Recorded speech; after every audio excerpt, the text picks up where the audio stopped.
po jako akawuwo maaso moji okunnengera waliwo ensonga nyingi nnyo. Minisita wa Beene ow'ebyobulambuzi obuwangwa n'ennono ow'ekitiibwa Kiwalabye David Male akuutidde Ssekiboobo omujja okufuba okulaba ng'akuuma ebyobugagga by'Obwakabaka ate n'okubikozesa obulungi okulaba ng'abantu ba Beene babiganyulwamu bulungi. Njagala okuutira Ssekiboobo okuuma ebyobugagga bw'essaza.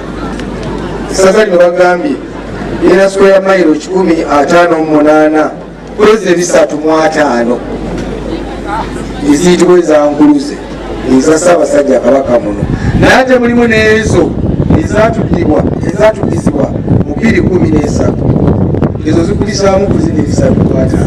Ono kwogera binasinzidde ku mbuga y'essaza Kyaggwe wabadde atumiddwa Katikkiro wa Buganda okutuuza Ssekiboobo omujja ng'ono ye wa 30 Elijah Boogere Rubanga Mulembya muzzukulu w'Amazige. Tulina ebyobugagga bingi byolina okukuuma obutiribiri naye ate nzetera okwongerako byemulina okukozesa biveemu ekinatambuza Obwakabaka bwa Buganda.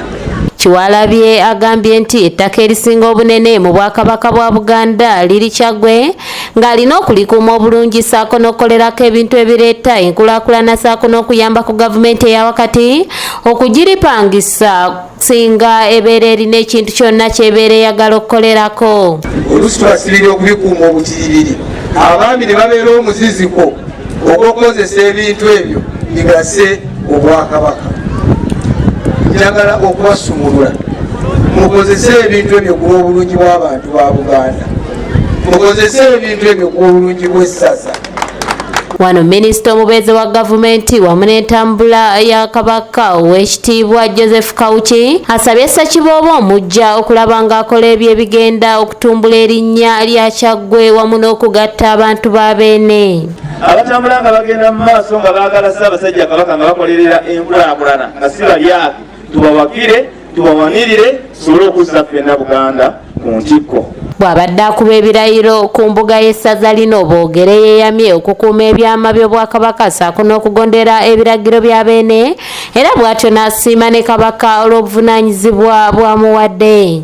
Emyezi 3 Beene ng'amaze okusiima natandikirawo emirimu nesirira ku butabutuuzibwa era emirimu ngikoze bulungi kubanga obubonero weebuli. Ssekiboobo eyawummula Alex Benjamin Kigongo yeebazizza Ssaabasajja okumuwokisa okukulembera essaza lino emyaka 10 era n'ategeeza abantu nti bagondere ataamuddidde mu bigere kubanga naye musajja mukozi nnyo. Njagala kuyozaayoza kulika kuligira ddala.